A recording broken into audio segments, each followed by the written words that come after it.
नमस्कार। मैं चंद्रशेखर नेने, अंतर्राष्ट्रीय मामलों का विशेषज्ञ, आप सभी का हिंदुस्तान पोस्ट में हृदय से स्वागत करता हूं। आज हम हिंदी में एक विशेष टेलीकास्ट करने जा रहे हैं। परिस्थितियां कुछ ऐसी हो गई है कि विश्व युद्ध की तरफ दुनिया बढ़ रही है या नहीं, इसका फैसला कल सुबह 5:30 बजे हो जाएगा।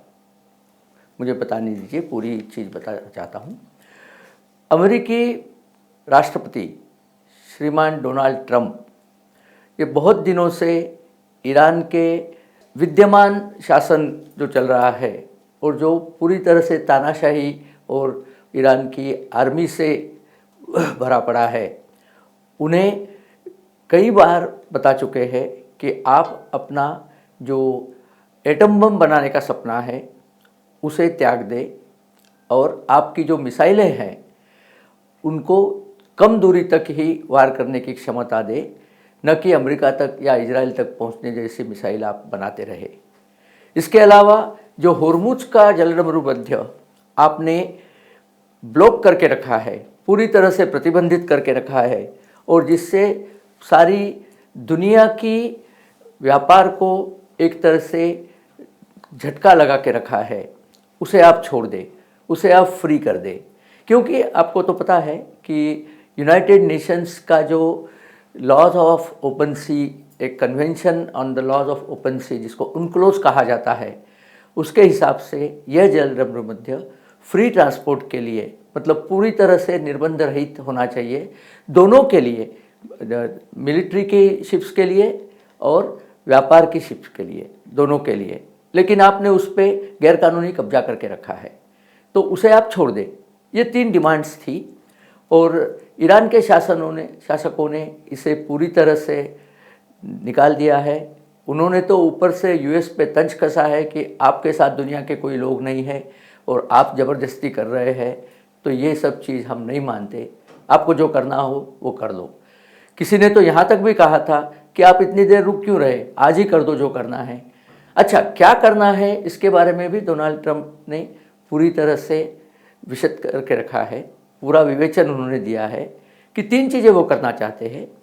आपके यहाँ जो भी पुल है, वो सारे पुल, याद रखिए, सारे पुल को हम ध्वस्त कर देंगे बमबारी से।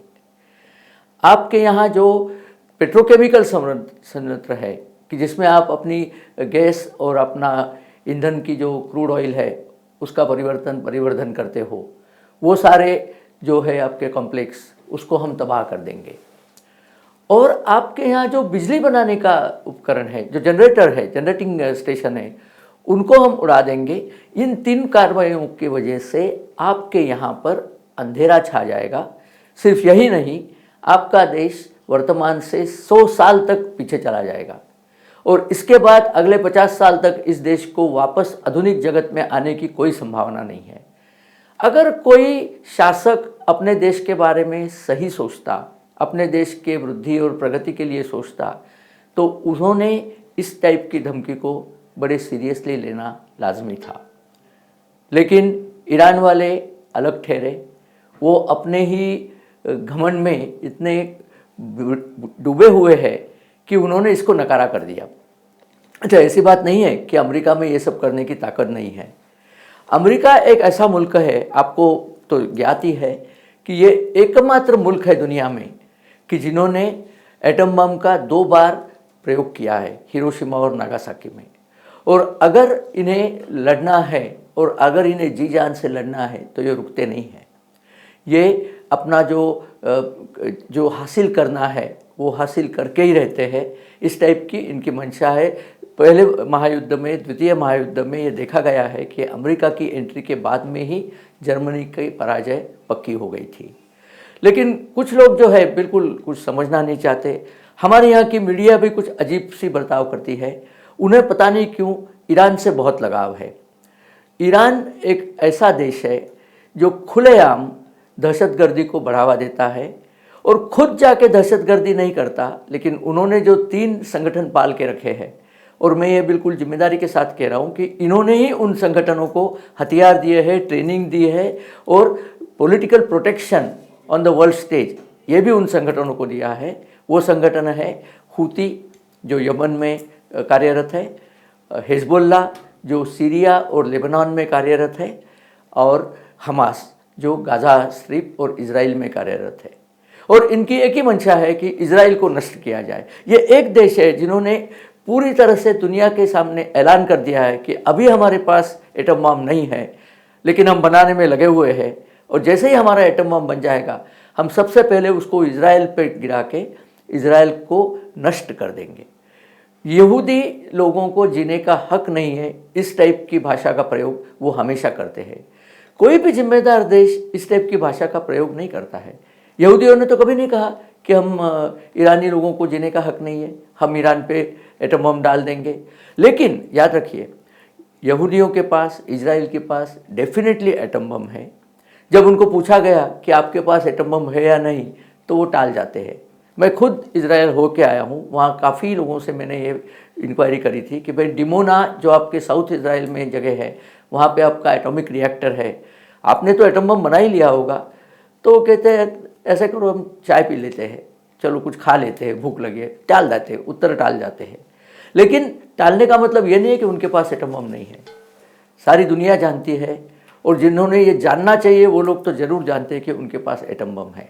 अमेरिका के पास तो है ही। अगर ऐसे कुछ हुआ कि ईरान को रोकना असंभव हो गया, तो ये दोनों देश एटम बम का प्रयोग डेफिनेटली कर सकते हैं, और ईरान के पास एटम बम नहीं है। एक आप जरा गौर कीजिए कि जब इनके पास एटम बम नहीं है, तब भी इन्होंने सारे दुनिया के देशों के नाक में दम कर रखा है। अगर इनके पास गलती से खुदा न खास्ता एटम बम आ जाता, तब तो ये सारे देशों को अपनी उंगलियों पर नचाएंगे। क्योंकि इनकी जो आदतें हैं ना, इन्होंने जो खुद का अपना रवैया पाल के रखा है, वो इस तरह से है कि इन्हें ही जीने का हक है, बाकी किसी को नहीं। यहाँ तक कि खाड़ी देशों में जो अरब देश है, अरब देश और ईरान में फ़र्क ये है कि ईरान ये एक शिया मुल्क है, अरब देश ये सुन्नी मुल्क है। और ईरानी जो संस्कृति है वो 6000 साल पुरानी है, वो पर्शियन संस्कृति है, और अरबी संस्कृति से उनका बिल्कुल मेल नहीं है। खाली चूंकि अरबों ने उनको लड़ाई में जीत के उन पे इस्लाम थोप दिया था, इसलिए वो इस्लाम का पालन करते, लेकिन उनका कोई अरबों से नाता नहीं है, बल्कि दुश्मनी है। और यही चीज़ अरबों की वजह से भी है। अरब लोग जो है, अरब देशों को ईरान से जाति दुश्मनी है। अब ये दुश्मनी इस कदर आगे बढ़ गई है कि इन्होंने ट्रंप से रिक्वेस्ट की है कि आप इस ईरान को पूरी तरह से जब तक निशस्त्र नहीं कर देते, आप इस ईरान की हेकड़ी पूरी तरह से जब तक नहीं निकाल लेते, तब तक आप यहाँ से जाइए मत। क्योंकि अगर आपने इसे अधमरा छोड़ दिया तो आपके जाते ही ये फिर खूंखार बन जाएगा, और हमें इस तरह से डराता रहेगा कि हम इससे अकेले लड़ नहीं सकते, हमें आपकी ज़रूरत पड़ेगी। तो अच्छा यही होगा कि यही बार आप इसका काम तमाम कर दें, और इस काम के लिए जो भी खर्चा पड़े, जो भी मुश्किलें आन पड़े, जो भी पैसे की ज़रूरत पड़े, हम उसको देने के लिए तैयार हैं। क्योंकि ये हमारे भी अस्तित्व का प्रश्न हुआ है, और ये सचमुच में हुआ है। सऊदी अरेबिया जो इनमें से सबसे तगड़ा ऑयल बनाने वाला देश है, जिसके पास सबसे बड़े ऑयल के भंडार है, तेल के भंडार है, कच्चे तेल के भंडार है, उन्होंने भी कहा है कि ये हमें भी जीने नहीं देगा कि उन्होंने जो हूती पाल के रखे हैं, वो सऊदी अरेबिया के दक्षिण तरफ से सऊदी अरब पे मिसाइल डालते रहते हैं, तो उनको चैन से जीने नहीं देंगे। और सऊदी अरेबिया के जो करंट मोहम्मद बिन सुलेमान जो है करंट राज्यकर्ता, करंट सर्वाधिकारी, उन्होंने तो ठान लिया है कि यहाँ से हम जो रेडिकल इस्लाम है उसको निकाल के हमें यहाँ मॉडर्निटी की प्रतिस्थापना करनी है, और इसके लिए जो भी करना पड़े वो करने के लिए वो तैयार है। तो वो है संयुक्त अरब अमीरातें हैं, वो है बहरीन, कतार, सारे देशों ने मिलकर अमेरिका से गुजारिश की है कि आप इस बार तो ईरान का पूरा काम तमाम कर ही दें। तो अब प्रश्न ये उठता है कि ट्रंप साहब ने ये जो 3 चीज़ें बोली है, इनके मायने क्या है। एक तो उन्होंने पुल की बात करी। पुल को क्यों गिरा रहे हो भाई? पुल तो पब्लिक का मतलब जनता के आवाजाही का साधन होता है। नहीं, ईरान ये देश की जियोग्राफी, इसका जोग्राफिया अगर आप देखें तो यहाँ काफ़ी उबड़ खाबड़ पत्थर, नदी नाले इस टाइप का है, डेजर्ट भी है, रेगिस्तान भी है, लेकिन ये पत्थर और उबड़ खाबड़ ज़मीन की वजह से यहाँ एक शहर से दूसरे शहर जाने के लिए पुल का इस्तेमाल करना बहुत ज़रूरी हो जाता है। आपको याद ही होगा कि कुछ दिन पहले अमेरिका ने जो ईरान का सबसे बड़ा पुल था, जिसको B1 पुल कहते थे, और जो करज और तेहरान के बीच में था, दो बड़ी सिटीज़ है, उसको उड़ा दिया, क्योंकि उस पुल से मिसाइल की प्रोडक्शन और सेना की आवाजाही चल रही थी। उसे अभी तक इन्होंने सिविल लोगों के लिए सुपुर्द भी नहीं किया था, लेकिन उसको अमेरिका ने उड़ा दिया ताकि इनकी आवाजाही रुद्ध हो जाए। इसी तरह से अगर सारे पुल उड़ा दिए जाते हैं तो ईरान में भूचाल सा आ जाएगा। ये पुल की बात हो गई। जनरेटिंग स्टेशन क्यों उड़ाना है? क्योंकि इनको बिजली नहीं मिलेगी तो जनता को पता चलेगा कि बिजली न होने से कितनी डिफ़िकल्टी होती है, सारा ईरान अंधेरे में डूब जाएगा। अच्छा, ऊपर से ट्रम्प साहब ने यह भी कहा है कि हम ये सब काम 4 घंटे में तमाम कर सकते हैं। सिर्फ 4 घंटे में। ईरान के टाइम के हिसाब से सुबह 3 बजे, आज रात को या कल सुबह अर्ली मॉर्निंग 3 बजे कार्रवाई अगर शुरू की जाए तो 7 साढ़े 7 बजे तक ये सारी कार्रवाई पूरी हो जाएगी और ईरान को धकेल दिया जाएगा 100 साल पीछे। अब ये अगर धकेल दिया जाए तो ईरान क्या करेगा? तो ईरान ने भी ठान लिए कि हम भी जो अरब देश है खाड़ी के, उनके यही सभी संसाधनों पे, उनके रिफाइनरी पे हम हमला करेंगे, उनके पुलों पे हम, पुल तो खैर वहाँ है नहीं, उनके सिविल संसाधनों पे हम हमला करेंगे। ये सब उन्होंने भी बता के रखा है।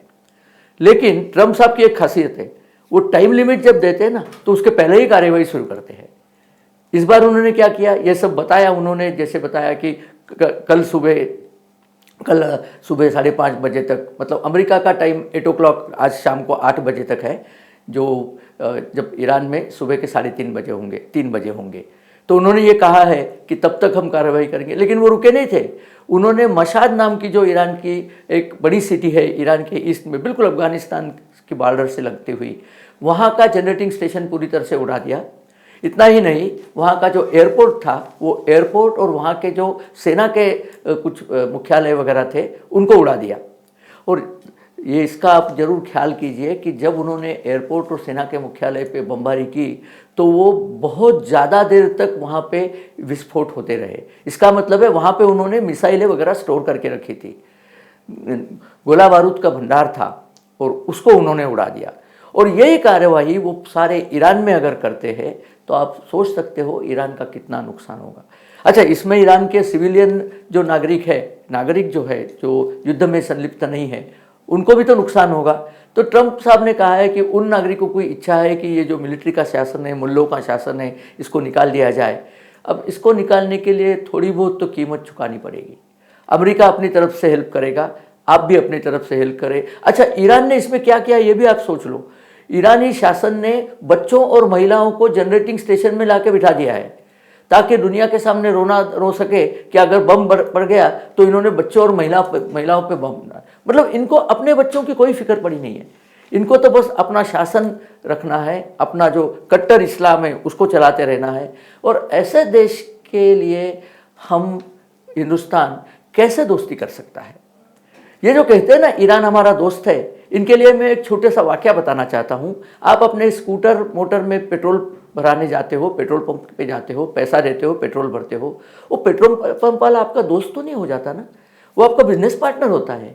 इसी तरह से जब ईरान हमको पेट्रोल और कच्चा तेल और गैस देता है तो हम उसके पैसे देते हैं, ये हमारा बिजनेस पार्टनर है। इसको दोस्ती से आप बिल्कुल इसका एकत्रीकरण न करें, ये दोस्ती अलग होती है। इनकी दोस्ती का अगर आपको याद करना है तो नादिर शाह जो आया था, जिसने दिल्ली में कत्लेआम मचा के रखा था, कत्लेआम का मतलब भी आपको समझा देता हूँ। 8 साल के ऊपर के सभी स्त्री पुरुष और बाकी जो लोग हैं सभी की कत्ल करना था, ये उसका हुक्म था। इस टाइप के लोग ईरान पे राज करते आए हैं। ये कोई पहली बार नहीं है कि इस टाइप का कट्टर शासन ईरान, और इसका घाव वो भारत को दे चुका है। ये भारत के विपक्ष ये सब भूल जाते हैं, अभी भी ईरान के लिए गाने गाते फिरते हैं। इनको भी समझना चाहिए ये किसी का दोस्त नहीं है, दहशतगर्द किसी का दोस्त नहीं होता। जब पहलगाम हुआ था, जब कश्मीर में धारा 370 हटाई गई थी, जब 65 की लड़ाई हुई थी, 71 की लड़ाई हुई थी, 99 की पाकिस्तान के साथ लड़ाई हुई थी, तब ईरान ने हमेशा पाकिस्तान की साइड ली थी। ईरान कभी भी हमारे साइड में नहीं आया है। ये दोस्ती वाली बात नहीं होती। ये तो ठीक है, हमारे उनके बिजनेस रिलेशन है, इससे ज़्यादा दोस्ती कुछ नहीं है। तो तैयार रहिए। आज सुबह आज रात को, कल सुबह 5:30 से अगर ऑपरेशन शुरू होता है तो मेरे ख्याल से कल इस टाइम तक हमें इसका नतीजा पता चल जाएगा। हालांकि कुछ लोग कहते हैं कि ट्रंप बोलते बहुत है, गरजने वाले बरसते नहीं, लेकिन मुझे नहीं लगता इस बार ट्रंप ऐसा कुछ करेंगे, क्योंकि उनकी अपनी साख भी दांव पे लगी है। उनके यहाँ इलेक्शन है नवंबर में, जो उनको जीतना है। अगर वो नहीं जीतते तो उन पे इम्पीचमेंट होकर महाभियोग लगा के उनको निकाला जा सकता है। तो मेरे ख्याल से आज की रात ईरान के लिए कयामत की रात होगी। देखते रहिए। अगर आपको ये वीडियो पसंद आया तो आप अपने मित्र और परिवार के साथ शेयर कीजिए, हमारी चैनल को सब्सक्राइब कीजिए। और हाँ, आपके इस वीडियो पे जो भी विचार हो, कमेंट्स हो, व्यूज़ हो, क्वेश्चंस हो, प्रश्न हो, वो ज़रूर हमें भेजिए। हमें उनको उत्तर देने में आनंद होगा। धन्यवाद। जय हिंद, नमस्ते, वंदे मातरम।